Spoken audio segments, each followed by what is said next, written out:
in this day and age, one of the most basic skills that you can have is to know how to work with video. Having even basic skills as a video editor will help you so much. Just connect more with your audience, create content that's engaging, and actually reach people in a way that is kind of the most intensely used language of today.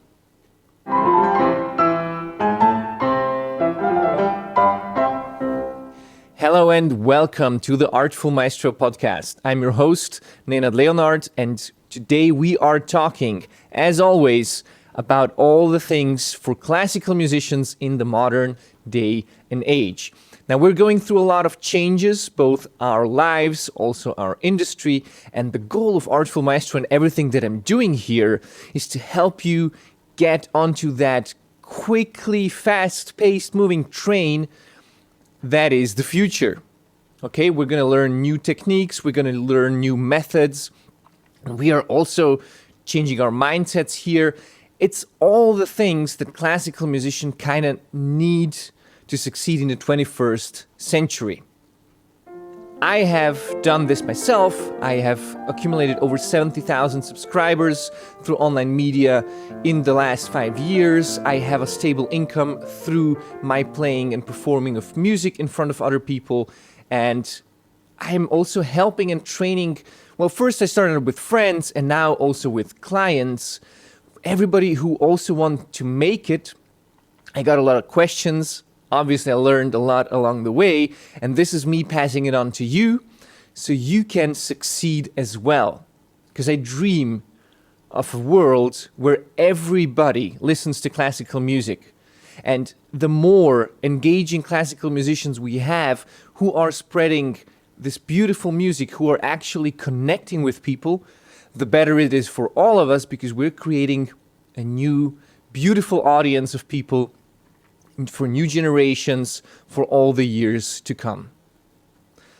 Today we're going to talk in this episode about basics of video creation, like how do you do editing, how do you do filming, how do you do, like all these things. This is one of the most questions, that's the topic that I most get from people. Obviously, because I got like a video production company, like you can see the logo right here. I've been doing this since 2019. So there's a whole story about how I started out with my video company and how I, just started doing that. So if you want to go and check it out, it's somewhere under the first, 15-ish episodes of the podcast. Which is called, I think, How I Started Filming Classical Musicians.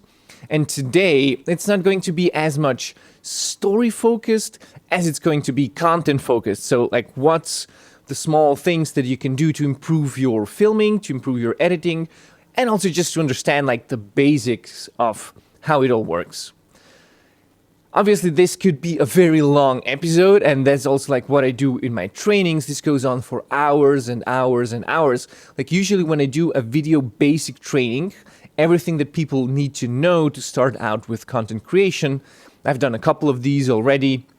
We meet up in Zoom, people sign up who are interested for that, and then I give them a rundown, and these ones go usually 2.5, 3 hours. So I'm just going to give you the best of the best in this short episode so you get to have a small overview what's going on and what you can do to very quickly improve and get better results. Okay, so we are not giving a complete overview, we're just focusing on what's important. Having said that, let us backpedal and look from the beginning of how we can actually understand why video is the way it is and how we have to play with that and how we can create with that. So it all goes back to the 19th century.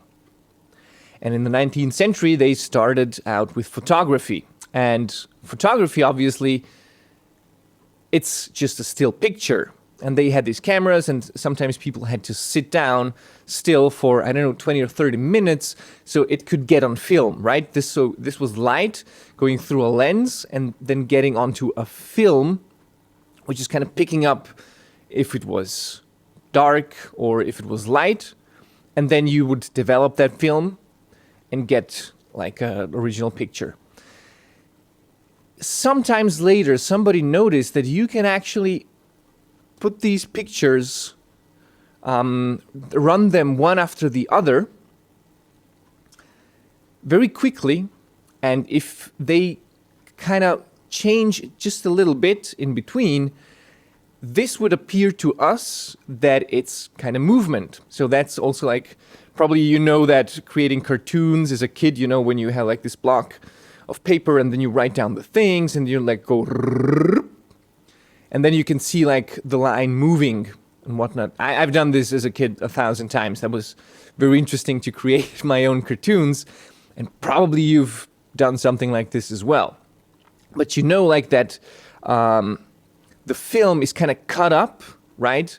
I think in cinema we have 24 frames per second. That's the FPS. And usually sometimes when you go on information about a video or something, you'll see like this small FPS sign, and then sometimes it says like 23.98 instead of 24. Sometimes it says 25, sometimes it says 30, 60, 100. So this is oftentimes one of the first questions, like which FPS should I use? There is like big discussion on this. Now, it is a very big difference if you are from the US or if you are from Europe. And that's the difference between the NTSC and PAL versions. Now, you don't have to know what this is. However, what it does is, because we are cutting like these small pictures, right? Because we're doing that, if you are filming not during the day but at night, so when there are lights, street lamps, any kind of different lighting, because of the nature of the current, because we have the AC, which is powering the lights, which kind of goes like waves, right? The AC goes like kind of like sound waves, so it goes into the positive and then into the negative. So the lights are actually also creating like a mini movie. So in Europe, for example, they are at 50 hertz, which means a light is creating 50 flashes per second, right? 50 flashes per second. And we don't usually notice that this is happening, but you can notice it if you like take your hand and go like real quick, like this, in front of a lamp, like when it's nighttime, then you will just see dots of your hand. Now, obviously it doesn't work with the lighting that I have here because these are professional lights, so they are continuously streaming the current. But like if you have a normal lamp or something, if you do like that, you'll see that your hand kind of looks chopped off, and that's because of the small flashes that are going per second. Now, why is this important for video? Well, you want to be filming in the right frames per second in the country that you're at. So again, we have 50 in Europe, 60 in the US. And if you don't take like the correct one, you will get an interference. So let's say I am in Europe at 50 hertz, but I take like 60 frames per second to film something. What is actually going to happen is that if I film at nighttime, some pictures will be having lighting onto them and some will not, because it falls like in between the waves. And then you'll have like a light picture, dark picture, light picture, dark picture, and then you get this flickering in the video, and you've probably seen that, especially with amateurs or people who are not using good gear, that you get kind of weird flickering, or when you're like filming your computer display, right? You get these weird patterns because you don't see them with the eye, but the camera, since it's doing like also the chopping, it kind of gets this interference with the chopping that's the display is doing as well. Whew, that's a little bit complicated for the beginning. Now, the only thing that you need to know about this is whether you are in the US or Europe, just make sure that your phone or your camera has put in the right setting. This is a very hard to correct mistake if you haven't done that already. And basically, like if you're in the US, you can go like for 30, 60, 120 frames per second, like all the things around 30, like even 24 works. In Europe, you want to go halves of 50, so you can go with 25, 50, 100. These are the ones that you want to do. And talking about also these, usually mobile phones are set at 30, and if you have newer phones, they are kind of already a little bit set with AI, with different things that are happening inside the camera. So even if you have it in the wrong setting in your country, they will kind of compensate for it. So you will not get as much flickering if you have a good phone. Like the best phones do this already, but not all the phones do it. So just make sure that you choose the right frames per second.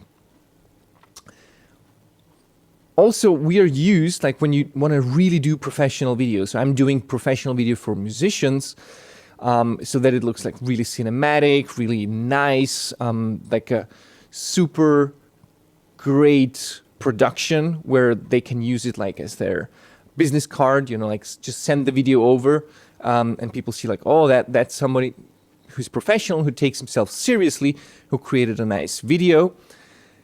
People who do that, if you want to film like in a professional setting, you want to go as low as possible with your frames per second. Now, why is that? It's because we are so used to look at cinema videos, which are 24 frames, 25 frames per second. So you want to match this kind of look, because that is what we associate with professional. And probably you've seen like these videos that just kind of have this weird movement, maybe like from action cams or also from mobile phones, where it all seems to like run very smooth, and like the movement is almost unnatural for our eyes, because we're just not used to seeing things like that. That's usually 60 frames per second or 120 frames per second. So just, if you have that in your phone, make some videos and experiment with it, and then you'll see like what's going on there, right? So just so you know, that's the basic thing. FPS, try to keep it as low as possible for the kind of professional looking video. If you want to do that, there are some exceptions, but again, low as possible, and make it match your country current. So Europe, it's 50, US, it's 60. Next thing that I want to talk to you about, that's like the 3 factors that are basically used in photography and that you can use to influence also filming. So in the way that photography works, we talked about like you have the subject and then you have the lens on top of the camera, and then the light from the subject is being reflected and it's going through the lens, and then it's going onto the sensor. Today we have like a lot of digital cameras and almost nobody's working with film anymore, but it's the same principle. It's just falling onto a sensor, and the sensor is picking up the light that is coming into and creating it into electronical impulses that then we can save as photographs, or that we can save as a video. So what you can influence first is the lens. And with the lens, it's like with our eyes, you can do the focus. You know that you can focus on things that are very near and things that are very far. And you can see like when I move my hand and the camera focuses on my hand, then the stuff in the back is blurred out. And as I move the hand towards me, it's kind of, again, everything in focus. So that's what you can figure out. Okay, so this is like our eyes. You can do the same thing with your finger, put it in front of your face and focus on it, and you'll see everything else gets blurred out. That's the focus. And also when you want to do like professional stuff, there's this number called aperture. You want to have the aperture as low as possible so you get the so-called bokeh, which is everything being out of focus in the background. Right? I work a lot with that, so I have these prime lenses that are really, really open. So the more you kind of can open the lens, the more light flows in as well, and the more blurred out everything it is, except for the subject.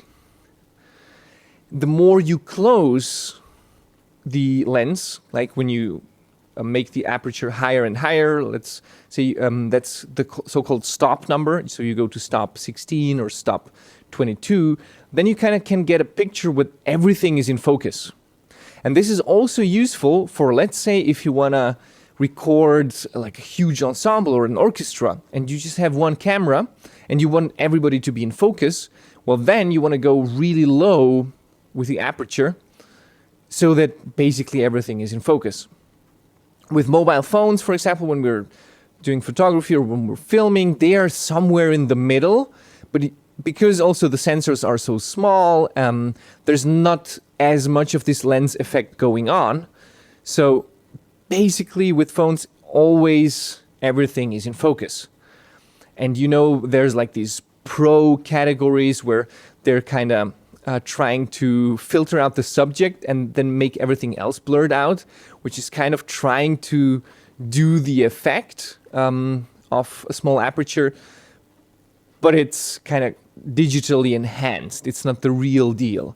And again, the reason why we do this is because of our brain, how it works, because when it sees something sharp and everything else is a little bit blurred, it means that's also how we look in real life. When we look at something that we want to focus on, that's sharp and the rest is kind of blurred out and we don't have the focus on that. We also have like the most like the dots in the eye that are registering colors. We have them in the middle. And everything outside is not as precise. You even probably know about the blind spots, right? When you move the finger, then there's a spot where you don't even see it and your brain kind of renders it just that you think you see the stuff that's going on from there.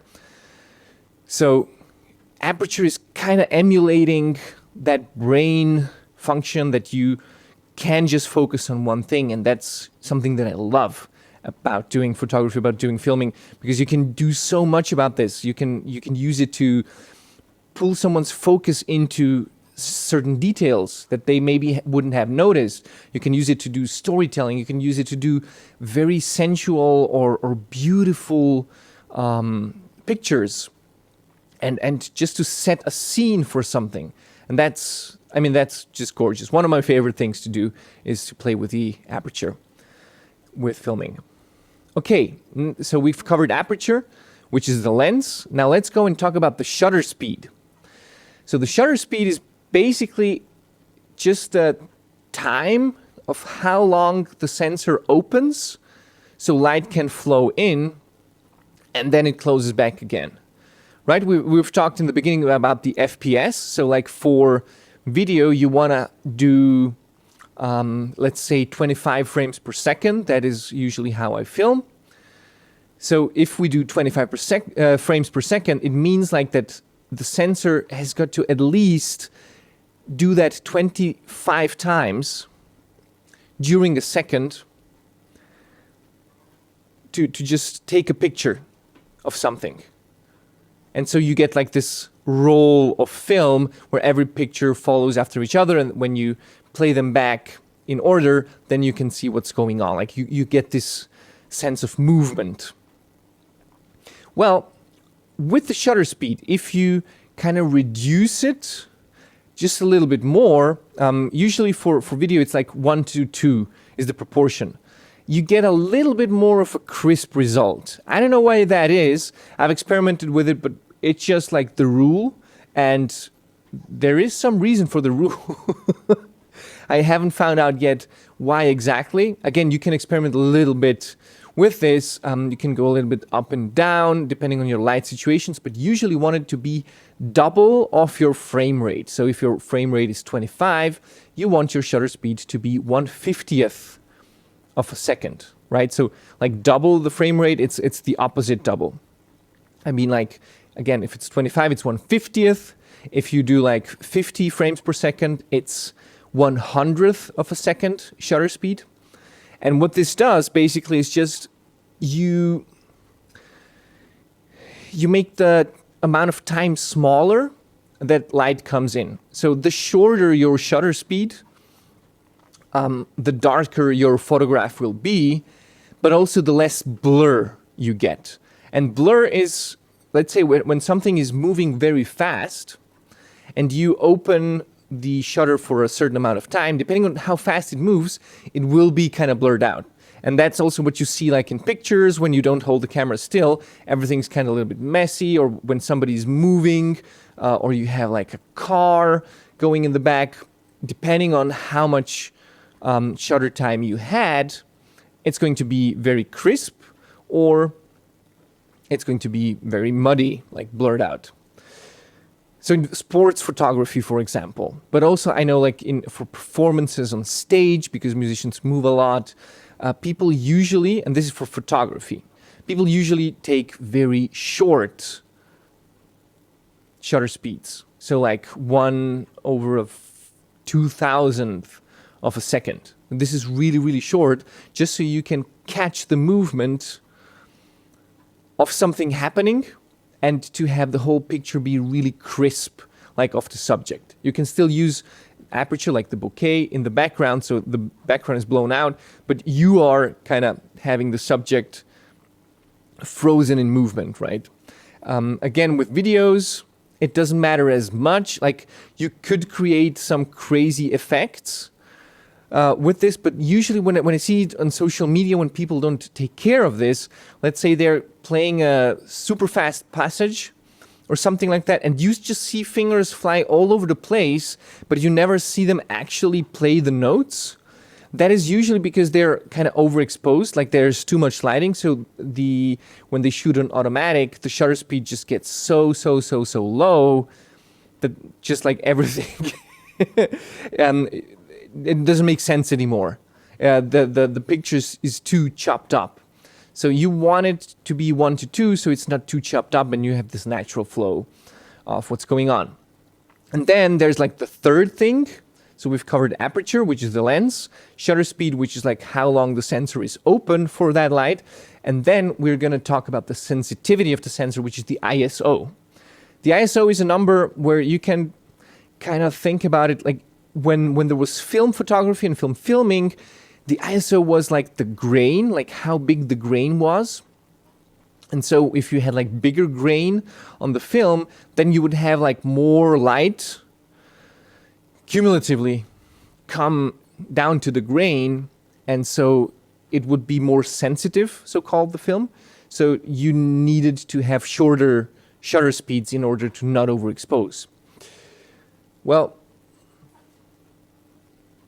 what is now going on with, let's say, digital cameras and everything, we kind of have like the grain, it's the pixels. So you can't really influence that. It's always fixed in a certain camera, like how many pixels, or like megapixels, they're called in the specifications, how many you have. It's millions of these small dots. But the ISO now is like the sensitivity of that sensor. And you know ISO is going on when you are shooting in a very dark place. So if it's a bad lighting, if it's at night, and then you start shooting a video with your phone or with your camera, you need to crank up the ISO in order to actually see something with the camera, because it's so dark. And if you shoot an automatic, it will do it automatically for you. And what you will see is like these artifacts. There's going to be the so-called noise, where when you're holding the camera still, let's say you put it on a stand, and you're just filming in the dark, there's all these kind of artifacts going on. All this kind of noise always at the sides. So that's the question, like, what is happening over there? And again, when you do it, make it very, very sensitive, it kind of starts making mistakes. And when it starts making mistakes, you don't get as good of a picture. So in order to mitigate that, you want to keep your ISO as low as possible. Again, when your camera is doing that automatically, well, what you can do is, and always, you need good lighting. Your camera is always going to perform better when you have good lighting. You can have like a $5,000 camera, but if you shoot in very bad lighting, probably an iPhone 8 from, 15 years ago or something. It's not that long, but like a really crappy camera with really good lighting is going to beat that video quality. So always make sure to have very, very good lighting and invest in professional lighting. Again, like I told you, like I have also this one that is not flickering, that is not doing any kind of that other nonsense. So I'm really free to focus on my work, and I got already 2 mistakes mitigated. I got the flickering gone, and I have also got the noise, the potential noise from my videos gone. So that would be kind of the first tip. Now that we've covered aperture, we've covered shutter speed, and we've covered ISO, which is kind of the basics of exposing and creating videos and also photography. First solution is get good lighting.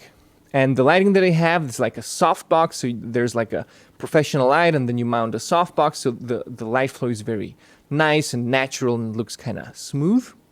And you can get these for a couple $100 anywhere. Like there's even cheaper models. The larger your softbox, like the larger the surface, the softer are going to be the shadows. So you can create beautiful things like the so-called Rembrandt lighting and so on. Again, this is going too much into detail, but if you want to produce any kind of content, you really want to make sure that you have good lighting. It will make or break your stuff. And even you don't need like such a good camera, because if you expose it correctly and you have a good foundation of light coming in, the camera will work properly. And if you spend a lot of money on a good camera, but you don't have good lighting, it's not going to be good. So that's the first thing that you can do. The second thing is to make sure that, as we've talked, like your shutter speed is on a, let's call it professional level. So also that the light isn't too high if you're shooting it automatic, just to turn it down enough so you have not the noise from ISO, but also like you can have like a normal shutter speed. Because again, when the light is too much, and then you are making too fast of movements, and the shutter speed really needs to go very short. And then it's just gonna, instead of capturing the whole movement of the arm, maybe you just have like 4 different dots of your arm moving, and that kind of looks very unprofessional and unnatural in camera. So this is also something that you wanna take care of. And again, like I usually help people that I work with, or my clients, or my friends. Like when we're talking about this, then usually they kind of send me their kind of test footage when they've set everything up, and then I can tell like directly by looking at it, okay, you have like a little bit of a lighting problem there, or like the shutter speed or anything. And sometimes you can even see inside of the video like how it was recorded, depending on what camera you use. And that's also really, really cool. So you can just look at it later and improve on what's being good and what's could be done better. So first thing you can do is lighting. Second thing that you can do is check out the shutter speeds and also play a little bit with it, and also play a little bit with the aperture. If you have the possibility on phones, it's not as easy. Like you have some models that you can do that. On some others, there's no way to do it. And also it doesn't make as much sense as, let's say, on larger DSLRs, digital cameras, mirrorless stuff, all that kind of stuff that's out there. And the last thing, but not least, well, before I actually want to talk about audio today because we all know how important audio is for musicians. Usually people, when they're creating content or video or something, they kind of mess up the audio because they don't think it's important, but we are kind of trained. We have good ears, so we're not going to do crappy audio. The last thing that you also want to consider is called composition. And also, I'm not going to go into detail here, but composition is kind of the structure of how you frame your movie, the video that you're doing. And usually you can think of it as photography. So when you're kind of putting a frame on a photo, when you want to shoot it, there are certain rules that you can follow. So to make it not that the photograph looks like it's been taken by an amateur.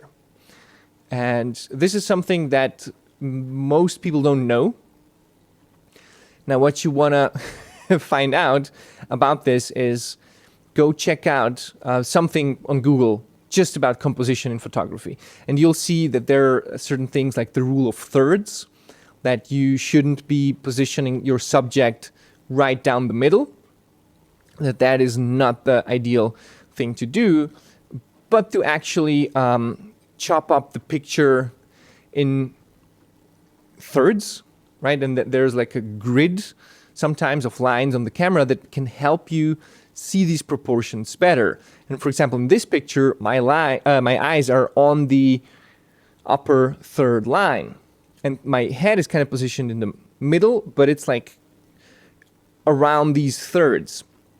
And that is somehow how it works. Like, you want to make sure that you're positioning stuff in a proportion that works well. Now, probably you know these proportions and all this stuff from the Renaissance, right? The Da Vinci Code, and how there's all these kind of hidden messages and golden ratio and so on. That's not just a joke or like a very interesting book that they've written. That is actually a must. So if you are creating photography or creating videos, composition is one of the main things how you can actually pull focus of someone, how you can make or break the recording, how you can actually help people see the right thing. And this kind of just needs practice. I've practiced this for months. I just went on to vacation and I had a camera with me and I tried to record everything while I was there, and then to look at my footage and then see, oh, this wasn't as good, or I could have done this better later, or something like that. And this is also just something, the sooner you start, the better. And just go out on, you can really go on Google and just check out these basics. Maybe I will even do like a podcast episode or a video covering it, just so you know what's going on there, because it's really important to do a right composition. And having said that, I think we're done for today. We've covered all the most important basics. Like, what we still haven't covered is like the focal length, which is also a very technical term. But usually if you are, let's say, using a digital camera or like your phone or anything, I'm just going to say this: don't go to the extremes. Like, don't go super wide or don't go super telezoom. And if you don't do that, like, you're good. Like, as long as you're somewhere in the middle, that is the normal thing how our eyes see. We don't want to go into detail too much now why that is, but just know that keep it rather in the middle than going to extremes, and you're going to be fine. So today we've covered the three basics, like the aperture, the shutter speed, and the ISO. So aperture being the focus, and you can do like blur or bokeh of the background, so you can really focus on the subject, and it's also letting in more light, which is kind of better for the camera, right? Then we have the shutter speed that needs to adjust to first your country's current frequency, but also it needs to be usually double the frame rate that you're recording. And then we also have the ISO, which you want to keep as low as possible by using lighting. And when you are using lighting and when you are creating like a good shutter speed, then you'll also have a good ISO. You'll have an open aperture, which is going to create like really, really good videos to begin with. And then the only thing that you need to know is how to compose it correctly, like how to do like really good composition. That is doing a lot of speaking, like a lot of storytelling, maybe making the picture more interesting than making it look bland. So just go and study a little bit composition, look at how other people are filming, look at what you like, what you don't like, and practice. Practice yourself. Doesn't have to be perfect, but just a little bit every day, and you're going to get to a good place. Okay, so here were the basics of video. Tell me what you got out of it. Tell me if this was helpful, if this was maybe too much technical mumble jumble, or if you found like, oh, now I understand. Now this is where I want to go. That's making sense to me. Really curious what you think. I'm also really curious about all the people from the Artful Maestro Inner Circle that have sent here to listen to this one. By the way, if you are not yet part of the Artful Maestro Inner Circle, it's a group where classical musicians come together and they help each other. We kind of train and look at all these new technologies in depth. So you can exchange your opinions, your experiences with others from that group and grow together. A huge benefit to being part of the group and using the power of the group. Anyway, especially for the people who I sent from the group to this video, do tell me what you got out of it. Like, write down the main 3 takeaways. I really want to know, and this is also for your benefit, what main 3 things did you get out of this video? What were your like aha moments, so that you can build up on those. Having said that, I hope that everybody got out a lot of this episode. I wish you a very, very good time. Take care of yourself and see you in the next one.